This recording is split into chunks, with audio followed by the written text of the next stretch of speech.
Hey guys, what's up? Back with a brand new video, and today we're going to be taking a look at the Nike Free Flyknit 5.0 performance review. But before we get into that, I just want to tell you guys I have started a new channel recently. It's called Ray 2K, and basically, as the name suggests, I'm going to be playing NBA 2K on that channel. If you guys watch Chris Smoove or iPod King Carter, something like that, it is going to be similar to those type of channels. I'm going to be going through the game modes, giving commentary while I play.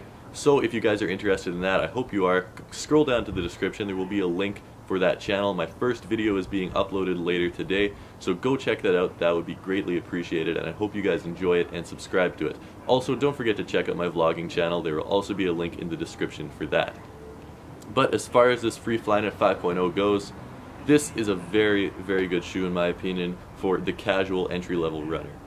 It does retail for $160, except it is on sale basically everywhere now at Nike outlets, Finish Lines, Foot Lockers of that sort, for between the prices of $35 at the Nike outlets to around $70 at your retail mall locations such as Finish Line or Foot Locker. So if you're looking for a good affordable running shoe, I'm going to give you the attributes and the pros, cons, goods, bads of this shoe right now, so you know what to expect when buying it. Starting off with cushioning, as you guys know, with the Nike Free system, cushioning is minimal.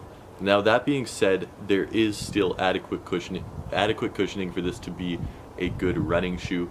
There is an insole right here. This is about how thick it is, as you can see. So it is quite plush as well. It is not very thick, but it is quite plush. Underneath that, all you have is your rubber Nike Free midsole slash outsole. So that is the only form of cushioning you have. If you were running on grass or dirt or gravel or some trail of some type of that sort, these are perfect. You're not going to experience any pain. When I was running on mud or running on grass, these felt fine. I do have to warn you though, if you're running on pavement or an indoor track or something of that sort frequently as your main spot where you're running, I would not recommend these. You can really feel your knees just hitting the ground every time you take a step with this minimal cushioning when you are running on cement or a blacktop or an indoor track. So I would not recommend these for that type of surface, but if you're running on trails or grass, these are going to be perfect. As far as flexibility goes, these are obviously amazing. So these are going to bend every which way you want. As you look at that, it just springs right back into shape. So when you're running, you're going to go like that. Every time you step, there's going to be very little energy resistance when you're running, so it's not going to feel like your feet are fighting with the shoe. It's going to move just like you want your foot to move. It's going to move laterally as well. So this is very, very good in terms of flexibility, which is why I'm giving it a 10 out of 10. Breathability is another major positive for this shoe. As you can see, it's an entirely Flyknit upper, so that means it's going to be very breathable.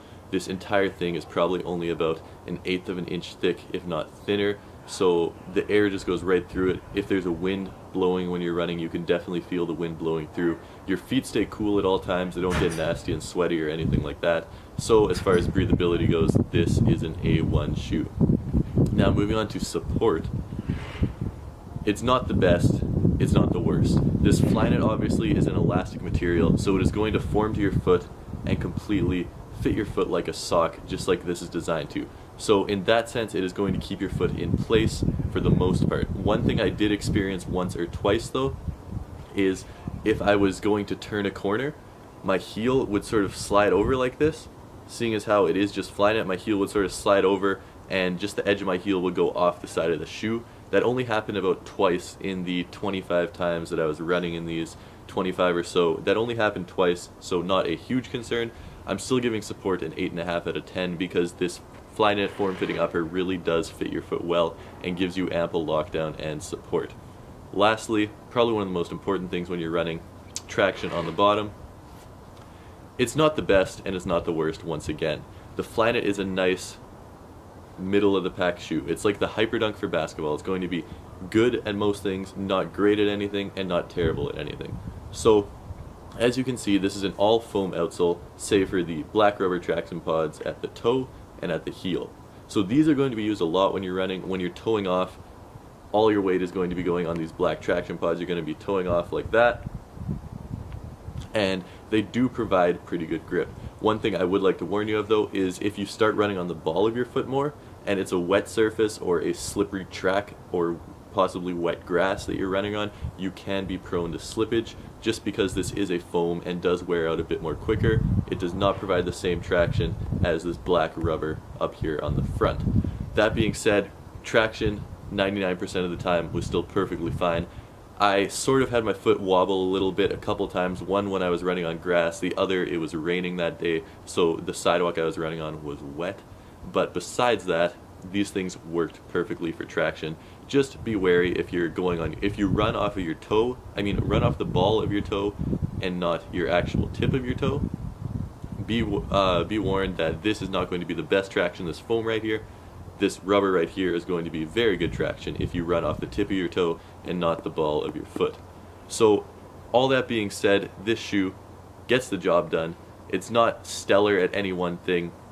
I would recommend this only for all-terrain running like grass or mud or trails, something like that. I would not recommend this for running on an indoor track or a cement surface because there is not ample cushioning on it. But I would still recommend this to anyone who is just a casual runner looking for an affordable running shoe, seeing as how this is available for around $35 to $70 at this point in time. So let me know what you think of these guys. Let me know if you have them. Let me know if you want to get them. And hope you enjoyed. Hit that like button if you haven't already. If you're new to the channel, please hit that subscribe button, and I'll see you guys tomorrow with a brand new video. So until then, peace.